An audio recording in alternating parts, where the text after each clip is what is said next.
Mahindra are making bold statements with this, the new 3XO. This is the update to the 300, the facelift, but there's so much that's going on. Obviously, in terms of the thorough facelift, the new features on the inside, the updated powertrains, even the updates to the ride and handling, that Mahindra are calling this a game changer. They're calling this a disruptor. They're even saying that this has no equal. Obviously, to analyze those claims, you will have to drive it. But today, we're going to talk to you about the updates of the car and also talk to the key people behind this, the Mahindra 3XO.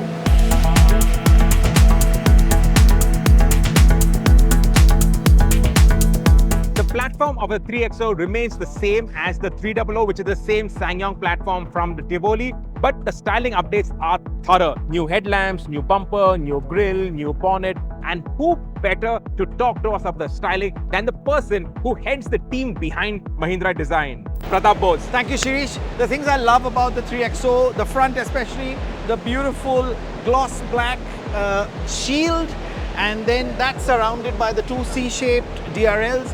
Very, very XUV. This is part of the XUV family, so it has to come with the C-shaped DRLs.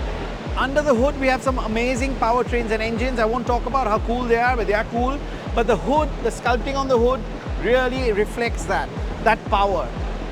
When we look at the front shield in a little more detail, you see these little diamonds which go into the lamp as well. That I think is a really cool detail. It doesn't shout at you, but maybe the third day you own the car, you'll spot it. So when I see the 3XO from the side, the first thing I love are the laser cut or the diamond cut wheels, 17 inches. First in the segment, no one else has it. Like Pratap said, you get 17-inch wheels. These are the largest size wheels you can get on a compact SUV, and they really do fill out the wheel arches, give it a nice sporty stance. Plus, you get more black plastic cladding to give it also another SUV impression. The rear will be really recognized from a huge distance only because of this beautiful edge-to-edge, or what I call coast-to-coast rear tail lamp.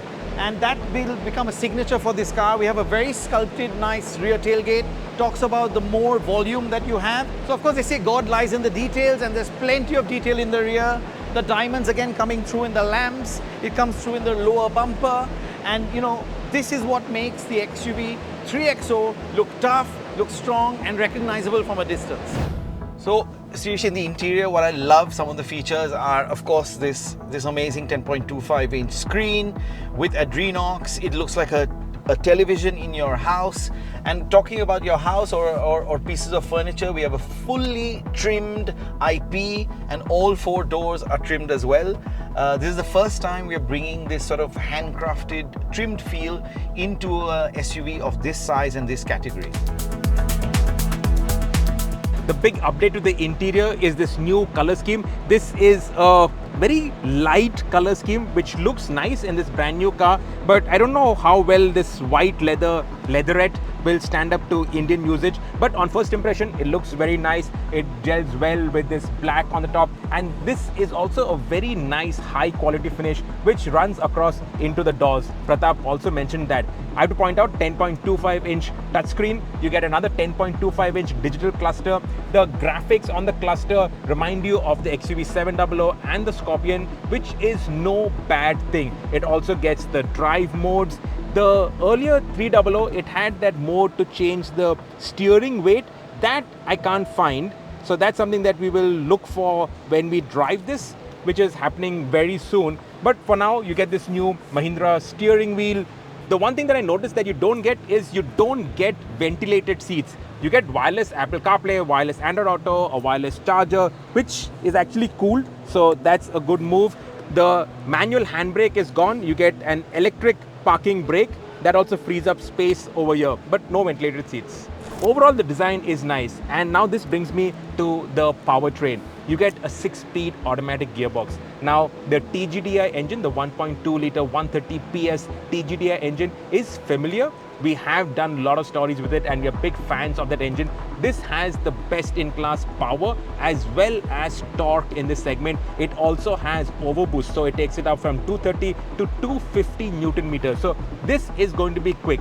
Strangely, Mahindra didn't tell us what the 0 to 100 time is. They said 0 to 60 in 4.4 seconds, but no 0 to 100 time. So that's again something that we have to verify.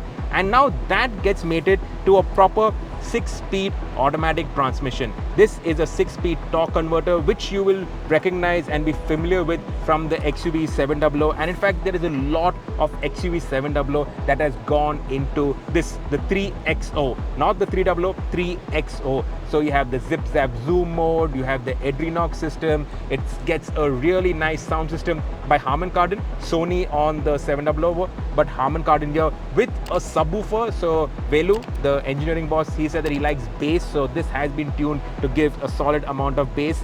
Now, in terms of overall space, there must be some reprofiling to the seats because they talk about best in class space. The 300 always had good space, but I don't know how they've managed to increase the space and give it best in class space that they spoke about. That's again something to look out for. You get a panoramic sunroof, very nice touch. Now, India, we are baking at 44 degrees, so I don't know why you need a panoramic sunroof, why you need a sunroof, but you get a panoramic sunroof. You also get an AMT transmission, and the diesel is retained. Yay, the diesel is still there. The diesel makes 117 bhp and 300 Newton meters of torque and gets the 6-speed manual, while the automatic is the 6-speed AMT. There is also the 1.2-litre M-Stallion petrol. This is also a turbo petrol and makes 111 bhp of power and 200 Newton meters of torque. This gets the option of the new 6-speed torque converter automatic. And to handle the increase in power, you get disc brakes on all 4 wheels, ESP is standard across all variants, even 6 airbags are standard across all variants. And further adding to safety is a whole suite of ADAS systems borrowed from the XUV 700, which makes the 3XO the first in this class to get it all. And now the final bit in the 3XO's recipe, that is pricing. And it is extremely aggressive, extremely attractive. Starts at 7.49 lakh rupees. To elaborate on the pricing, the sunroof variant of the 3XO starts at 8.99 lakh. The automatic on the 3XO starts at 9.99 lakh. With cruise control, the range starts at 9.49 lakhs. Mahindra expects the AX5 with the connected car features to be the best seller and will start at 10.69 lakh. 13.99 lakh is the range-topping AX7L with the manual, while the 6-speed auto takes it up to 15.49 lakhs. The diesel AX7L is 14.99 lakh, and if you want the diesel auto, you can only have it on the AX7, which also costs 14.99 lakhs. It actually competes with proper mid-size SUVs in terms of the features that it has. Not space, especially not boot space, because those are over 4 meters, but in terms of the power features, it actually troubles those up top, and its main rivals, the compact SUV rivals, it gives more features, it offers a little bit more in terms of power, and also it undercuts them on pricing. So all that is brilliant. Of course, the final verdict can only be reached after we drive the 3XO, but when they say that they've used learnings from the 700 in terms of the suspension tuning, in terms of reducing the roll, in terms of improving the ride comfort, in terms of reducing the noise, giving it better sound insulation, well, all that makes me really excited, and Mahindra have really strong hopes of this segment. Right now, they are the number 5 player in the monocoque compact SUV segment, and their aim is to get to either number 1 or number 2 in 3 years. This will be a key driver in that effort.